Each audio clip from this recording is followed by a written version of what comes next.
Well, hey, all you wiretappers out there. This is Gary Jenkins, former intelligence unit sergeant, detective, and welcome back to the show. And I am going to reprise an old one that I did back before I had the YouTube video. This was like, I don't know, 5, 6 years ago, 4 years ago. This thing's been going like 7 years this fall or this spring, I believe. Anyhow, this is about Lucky Luciano and the big meeting in Havana, Cuba. Go back to 1945, right after the war's over. He's deported to Italy. Remember, he made the deal with the United States Army intelligence to make sure that all the dock workers, all the mob guys on the docks were on the lookout for any German saboteurs or any spies. And he fulfilled his part in that bargain, and they had actually moved him back closer to New York City to a penitentiary down south from Dannemora to close to New York City during that time. And then he got out, and he thought he was going to come back to New York, but they wouldn't let him. Tom Dewey had become governor, I believe, by then. Tom Dewey hated him. Tom Dewey wanted to get him.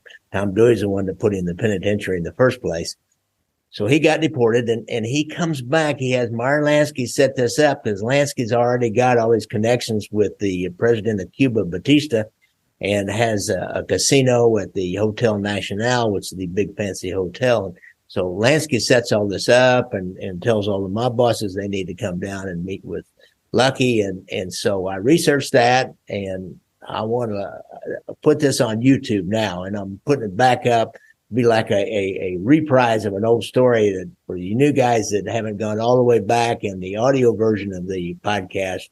Well, here this is, and it's a really interesting story, and it was a fun story to research and find out about and how those mob guys worked back then. So enjoy this.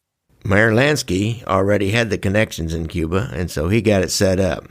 Luciano got himself 2 separate passports.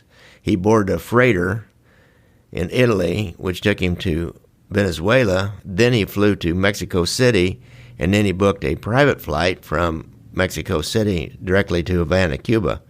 When he got there, his childhood friend, Meyer Lansky, was waiting for him. Took him to the Hotel Nacional, which was the big-time hotel in the 1930s, 40s, and 50s. And he even booked himself in under his real name, Salvatore Luciano. I guess he figured anybody, government agents would be looking for Lucky Luciano or Charles Luciano, so Salvatore Luciano was his cover name. He got a luxurious suite, of course. He did write a book that's really been with another author called The Last Testament of Lucky Luciano, and it's really been called into question. He talked about meetings that happened after he was gone from the United States, and that like he was there, and there was a lot of things in it. But he did say this was the first time that no handcuffs had been on me and nobody was breathing over my shoulder for quite some time, was a direct quote after he got to Cuba.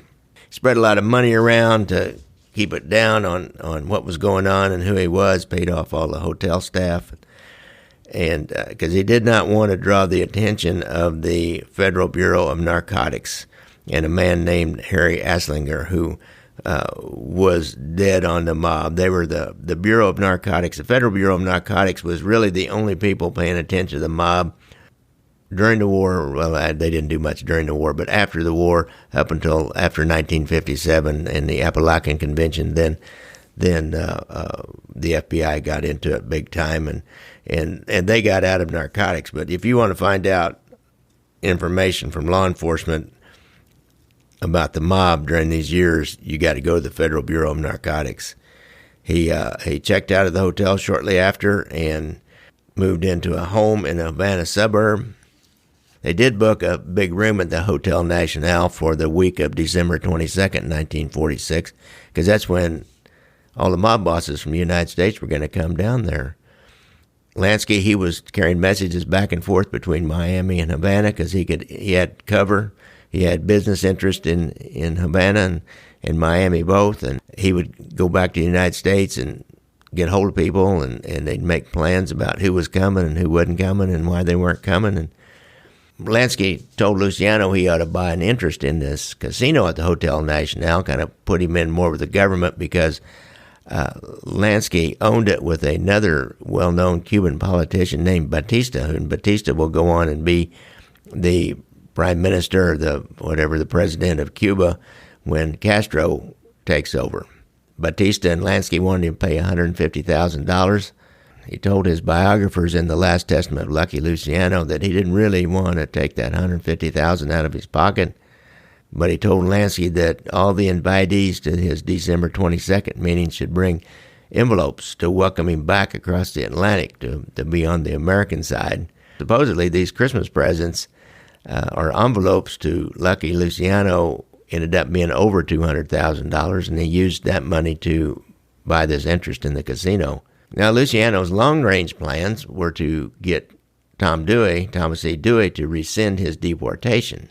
See, Dewey was running for president, and he was getting his people back in the United States to start supporting that campaign and putting money into the campaign of 1948, which is kind of interesting because he runs against Harry Truman, who had the backing of the Kansas City crime family and ended up the Chicago crime family to get both of those big major metropolitan areas votes lined up. If Dewey was elected president, then they would call in that chit. They would call in that little loan that they'd made to him. See, these guys, they don't do anything for nothing. Now, that was in 1946, so it was going to be a couple of years. During this time, Lansky negotiated a 6-month extension of Luciano's visa with the Cuban Ministry of the Interior. Now, imagine that means negotiating a 6-month extension probably meant passing so many $100 under the table, I would bet. So just before the December 22nd meeting, about a week before Vito Genovese arrived to see Luciano, they had been really close friends back in the 1920s, and when Luciano established his crime family, when they developed the 5 families in the commission, and in Luciano's crime family, he had selected Vito Genovese to serve as his underboss. So the more modern-day Genovese family was actually the Luciano family. Now, he had Frank Costello run when he went to the joint. Frank Costello was kind of the guy that was running it, and that was part of the problem with Costello. Was Genovese was a really violent guy and didn't mind doing things with a gun and a knife. Now, Frank Costello was a guy that was smart enough to know that you needed to make deals and negotiate and just do business, and there ended up being problems between Genovese and Frank Costello, and actually he hired somebody to try to hit him, and the hit went wrong, but Costello just kind of bowed on out after that. Now, Luciano had, the qualities that he selected Genovese for, if they were used against him, it would not be so pretty. And he came to realize, after not being around Genovese and not being his boss, that he really was a conniving, greedy, backstabbing, double-dealing dude, and he lost a lot of respect for him. A little side note about Genovese, he had been in Italy himself for quite a while because he had been indicted for murder in the United States, and right after the war, he was arrested by the United States Army, and they sent him back to Brooklyn to stand trial. But there was a key witness against Genovese was poisoned, so he was released just a few months before the Havana meeting.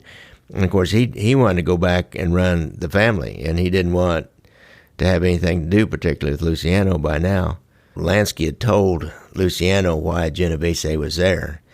He wanted to muscle in on Albert Anastasia, who had been the boss in Brooklyn and all around the docks, and he wanted to take over some of his action. According to the Last Testament of Lucky Luciano, Genovese started talking to Luciano when he met up with him, and the first thing he said was that Anastasia needs to be eliminated because he's thinking about killing this head of the Federal Bureau of Narcotics, Henry Enslinger. Luciano, he said no. He said that's not the deal, and he pointed out that as far as he knew, Vito Genovese was the only one interested in selling narcotics. Anastasia was not really interested in that. He had his Murder Incorporated, but he also had a lot of rackets down on the docks and the dock workers' union. So he had plenty of money coming in, was not really involved in narcotics. He was smart enough to know that that was a bad route to go, drew a lot of heat. Another thing that Genovese wanted to talk to Luciano about was how he wanted him to go ahead and retire. He said, I'm running your family, and you're too far away to run it, so you need to just go ahead and retire. Luciano would report in his book that he said, right now you work for me, and I ain't in the mood to retire. So don't ever let me hear this again, or I'll lose my temper.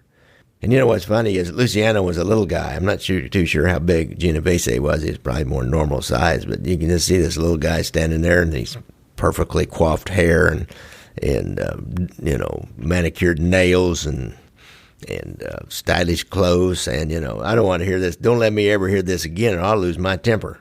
As all the other delegates arrived from the United States, they checked into rooms that Lansky had already reserved for them. They had the whole top 4 floors of the Hotel Nacional.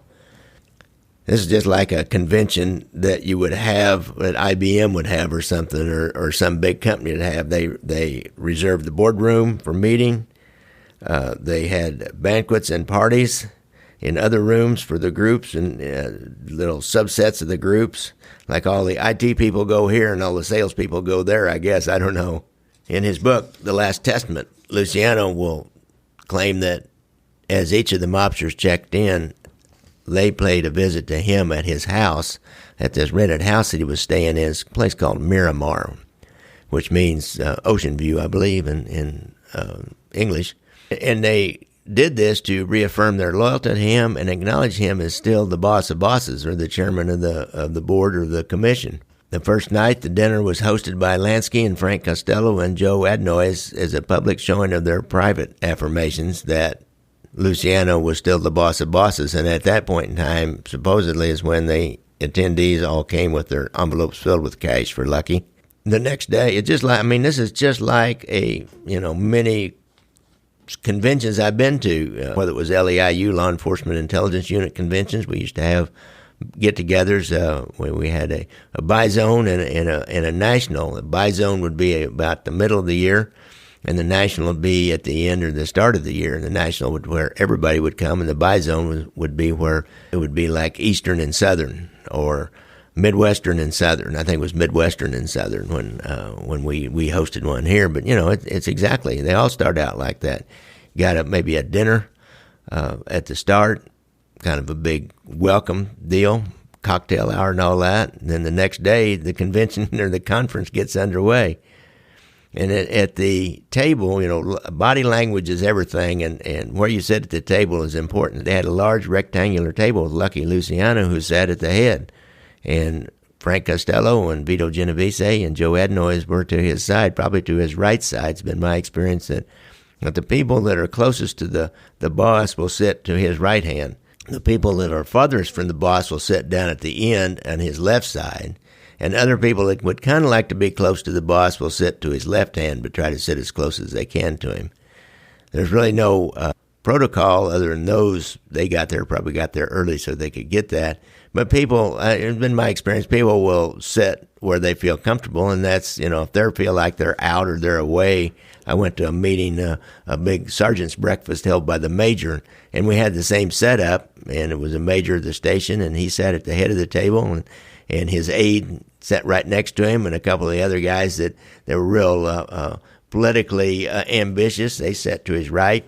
And then a couple of guys who were always out, big heavy drinkers, who were always in trouble, they sat down to the far left, and they even were like separated from the other people by a couple of seats. I thought, well, that's interesting. That's interesting. So you would have had the same thing here in this kind of a meeting, because people are people, whoever they are. Now, Luciano will report that after he opened the meeting, he thanked them for their money donations. He said he was going to invest it in the hotel's casino. But he also asked them, when they talked to him or talked about him publicly or out loud, be sure and call him Salvatore Luciano. And he does not want to have any attention drawn to Lucky Luciano. Because he was all over the newspapers at the time. It's kind of like James Riddle Hoffa. When I was growing up, everybody knew Hoffa. Anastasia, everybody knew that name Anastasia. Well, a little further back, everybody knew Lucky Luciano, and even today, people know Lucky Luciano. They know he was a big time gangster in New York City. Something about that name, it's easy to remember and what's connected with it. So this was really the first time that formally, with the other bosses around, that the subject of who was the boss of bosses and was there a title of that was ever brought up. And it's reported that Lucky Luciano casually mentioned that it was time for him to don that designation. I guess it would be the capo de tutti de capi, or the boss of bosses. And said Albert Anastasia immediately jumped up and said, "Yeah, I agree with that." And he was also glaring over at Genovese at the time because he knew that Luciano was protecting him from Genovese. Here's the quote that I don't know where you would have found this quote. I found this in an Alan May report on this subject. He said, "For me, you are the big boss, whether you like it or not. That's the way I look at it. I would like to hear from anybody who don't feel the same way." Well, at least they used improper English, so it sounds like a gangster. Luciano would claim later that there was just silence in the room. He said, "That's all I wanted." He said, "I wanted to teach Vito Genovese a lesson in public without him losing face, and to get the title without having to fight for it." So once they didn't dispute that he was the boss of bosses, he said, "Frankly, I don't give a shit what happens after that." And then for the next order of business, he got that out of the way right away. You might as well get the hardest piece of business out of the way. He said that he told others he had heard rumors. This is a good way to put this. He heard rumors of infighting between Anastasia and Genovese. And he looked down at him. He said, "You guys got to work together and work out your differences. Otherwise, you'll end up with problems like we had in the Castelmarise War in 1930 and 31, where so many people, that's where they killed off all the old mustache Petes. As Joe Masseria and Salvatore Maranzano were arguing around, and they were the old school. And the other guys, Lucky Luciano, Marilansky, and Genovese, and some of those other young up-and-comers, because these mob wars, they don't really serve anybody. I don't know why they ever have them. They have a way to settle differences, but they can't always seem to get that. But every time we have a mob war, it's like this mob war I had here in Kansas City that I did the movie on, Brothers Against Brothers, the Savella Spiro War. I mean, a whole bunch of people got killed, and it drew a whole lot of attention to them. And actually, some of the wiretaps that were some of the hidden microphones that were placed were the first actual revelation of that there was rumors about skimming from Las Vegas casinos, but that was the first actual conversation that was picked up that kicked off the whole case that ended up destroying the Midwest families, and uncovering the skim and removing and destroying the hold the mob had over the Teamsters Union, put the Teamsters Union into receivership and a trusteeship, and kicked out all the old people in the Teamsters and brought in new people, and to put the heads of Kansas City crime family, the Cleveland crime family, the Chicago crime family, and the Milwaukee crime family in jail for quite some time. So these mob wars, they're stupid to have them, but they do have them every once in a while. Luciano and Lansky and Frank Costello were smart enough to try to avoid that. Now, Genovese and some of those guys, they weren't smart enough to avoid that. For their pride, they will take down the whole thing. They'll burn down the whole house just so they can say, "I was right," or "I'm more powerful than you." His next topic was, what supposedly they talked about we're going to talk about and refine and order everybody not to get involved in, and that was a narcotics trafficking business. Luciano would say in his book, "I told him I want him to get the hell out of that business, to stop it right then and there and to forget it." As we know, that warning and that order fell on deaf ears. They did not get out of the drug business because there was so much money to be made from it. And they were arguing around about it, and Luciano could see that he wasn't going to get compliance with his order. And Frank Costello supposedly leaned over and whispered, "Charlie, don't hit your head against a wall." Vito rigged this before the meeting even started. Now try to get out as soon as you can. Someday they'll all be sorry.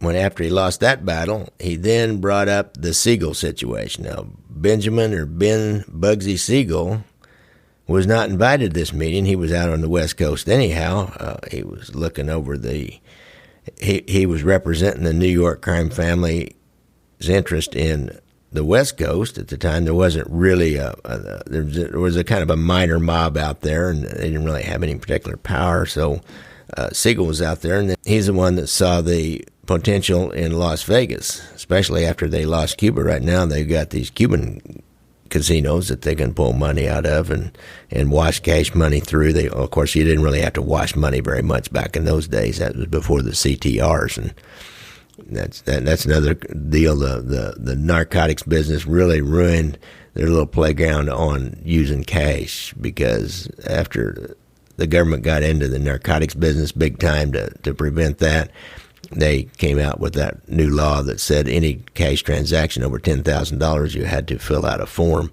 and the banker could mark suspicious on it, and so that's a way to track that money around. But back then, he didn't have that. But Siegel had become kind of a Hollywood mob celebrity. Siegel, and everything focuses on Hollywood and somebody that's flamboyant and handsome. And anybody that was a character out there in Hollywood and Los Angeles, there's a lot of press out there, and they're going to pay a lot of attention to him. And the mob guys do not like that kind of public attention. But he was a mob celebrity in Hollywood.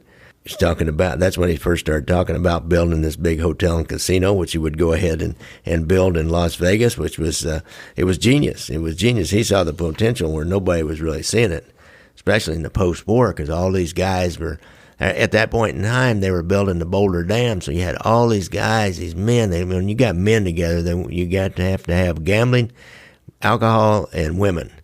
And you got a big casino going about 30 miles or 40 miles from the work site that has hotel rooms and beautiful women and casinos and all the ancillary things that are around a gambling business, which would be prostitution and drinking and smoking. Why, it was genius at the time. Plus, there was no other place in the United States that was like that. And Las Vegas or Nevada had these loose gambling laws. So, I mean, kind of a no-brainer as hindsight. But back then, he was the first one that really saw the potential. He had kind of bungled the building of this. It was the Flamingo Hotel, if you remember. And the original cost had been projected at $1.5 million, and they're not too sure, but the entire cost is like cost overruns for the military or for any city project. All of a sudden, the actual price tag has gotten up to about $6 million, and people haven't got any money back yet. They don't know whether Bugsy is stealing money out of it and taking it, or he's just bungling it. It's probably a combination of both, more than likely. He had set a date for December the 26th, 1946 for the grand opening, but they didn't know, whether this was going to be successful or not. They thought it was, and Bugsy had assured it would be, but they still didn't know. It's still kind of a crapshoot, to use an appropriate phrase, I think, here. Now, Mayor Lansky told everybody at the meeting that he had heard that Bugsy Siegel's girlfriend, and who's the well-known Virginia Hill, had been making trips abroad and depositing money in a Swiss bank account. Now, Lansky, he was a friend of Bugsy Siegel's. They came up together, and he said he believed that his old partner would skim even more money and leave the country if the Flamingo was a bust, rather than he knew he'd be made to pay for it, in maybe with his life, or maybe just he'd have to come up with some other kinds of action and give a lot of the money to the other mob guys and try to repay him as best he could. So in the end, they took a vote on Bugsy Siegel. Lansky and Phil Castell, who were both Jewish, decided that they would not vote on it. So the rest of the Sicilian mobsters voted, and they said, yeah, he needs to be killed. And they even named the person who was going to do it, a man named Charles Fischetti out of Chicago. And the Los Angeles family boss, Jack Dragnet, was supposed to be involved with this. Now, Lansky suggested that they wait until after the grand opening was just a few days away, and it's possibly to maybe give Bugsy some time. Maybe Bugsy will get it figured out that he's on the button, as they say. He's on the hit list. So they did. They waited. Christmas Eve arrived. During this time, they kind of took a break from their meetings, and their wives or girlfriends, depending on which they wanted, to come down, showed up, had a big party. Frank Sinatra was there. He came down with the Fischetti brothers, because Frank had all these connections with Chicago. The day after Christmas, they reconvened because everybody wanted to report on how the Flamingo Hotel opening had been received, and it was hard to get that information. And of course, there was a 3-hour time differential, and they didn't really know. It said rain and cold weather prevented planes from bringing customers in from Los Angeles, and in the end, it turned out the opening was considered a disaster. But Lansky said, that's kind of a one-off deal, and we can salvage this. They reopened. He recommended they close the Flamingo, and it wasn't quite complete, I guess. They closed it and then completed the work and reopened it a couple of months later, and of course the rest is history. It became a huge financial success, and everybody that had money in this thing would become rich from it, and all the other casinos and hotels that followed all the way up to the 1970s in Kansas City and Chicago and the Stardust and the Tropicana.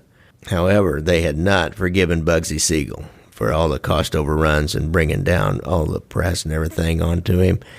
And somebody using a rifle shot him as he sat on the couch in Virginia Hill's home, June the 20th, 1947. So that would be about a little over a year after this meeting. Now, in his book, The Last Testament, Lucky Luciano said that at the end of the conference, Vito Genovese wanted to talk to him in private again. And he would say that Genovese would claim that, I heard that Washington, meaning the government or the G, knows you're in Havana and they're getting ready to put the screws to these jerks in Cuba to get you thrown out. There's going to be so much heat that nobody can do nothing to help you. You're going to have to get out of here and go back to Italy. And by all rights, everything that's over there is half mine and I want it. Luciano was livid. Genovese is trying to tell him that he needs to go back to Italy and wants half of everything that he's got. And he figures that Genovese is the one that ratted him out to somebody, probably to this Henry Anslinger or somebody. Somebody got word to that dude who was a Bearcat man. He was relentless on these guys in the narcotics business. And so they figured Genovese had probably told somebody, got the word back to him that he was down there in Cuba. Luciano would claim later that he gave Genovese a beating, punching him and kicking him, and broke 3 of his ribs. Now, I'm not for sure about that, because he also says he avoided marking his face, so there wouldn't really be any evidence. Luciano would also claim later that he and Albert Anastasia put Genovese on a plane and told him that if he ever mentioned the incident to anyone, that he says, a quote from his book, "Then I, Charlie Luciano, will get back to New York, and if only long enough to do a final job on you." Now, Luciano's fears of being discovered in what Genovese told him were quickly realized. The New York newspapers would report his presence in Havana. Now, some would say that really it was his own indiscretions, his own moving around too much and being too obvious down there, but Harry Anslinger would send a letter to the Cuban government demanding that it deport Luciano back to Italy. The Cuban government balked. Anslinger went all the way to President Harry Truman, who had beat Tom Dooley by this point in time. President Truman told him to take whatever steps were necessary to force Cuba to deport Luciano. Anslinger went public and announced that until Luciano was sent back to Cuba, he would put a halt to all shipments of medical supplies to Cuba. Lansky and Batista had a meeting with Luciano, and they said, dude, you better go ahead and leave the country, and then we won't have to deport you, and then you could come back. But he had his backup by then. Charlie Lucky Luciano had his backup by then. He refused. He said, that if I go back, then how can I be the boss of all bosses, that I just do whatever you guys tell me to do? So he hired an attorney who concocted a plan, believe this or not, to counter the United States medical supplies embargo. And the plan was to get Cuba to cut off all sugar shipments to the United States.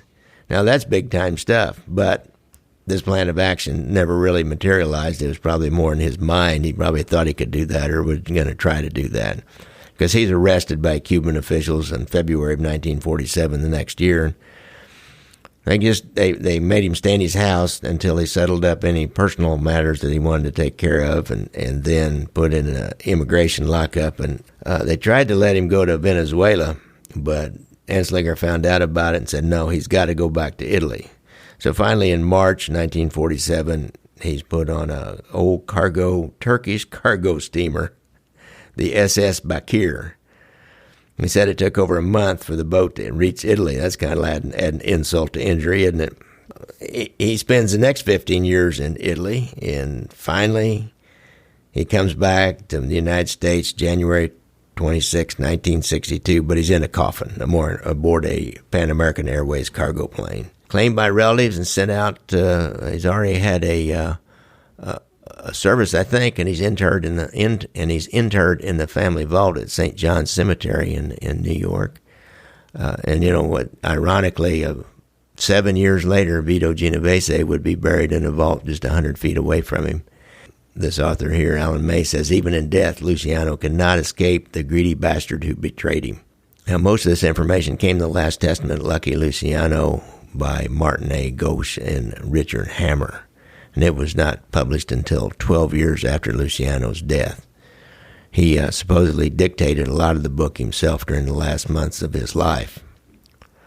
And as I said before, there's a lot of factual errors in it. History is what we agree it is, and I never let the facts get in the way of a good story myself, and Lucky Luciano did not.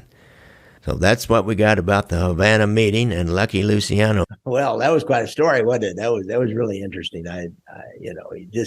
You can't make up stuff like this. Screenwriters cannot make this kind of stuff up. They have danced around this big meeting at the Havana Hotel Nacional and different things that I've seen. I think on the story on Mayor Lansky, the movie on Mayor Lansky, there was another video, a short series I saw about different gambling actions going on and different gambling action in Havana after the war, but before Batista came in, before Castro came in and booted the existing dictator out. I thought that was a really interesting story, and I appreciate y'all tuning in. And don't forget, I ride a motorcycle, so see motorcycles out there, look out for us and give us a little bit of leeway and watch for us, and we'll try to watch for you. If you have a problem with PTSD and you've been in the service especially, why go to the VA website and get that hotline that they have and give them a call. You'll be glad you did. So thanks a lot, guys. Thanks a lot, guys. Thanks a lot, guys. Thanks a lot, guys.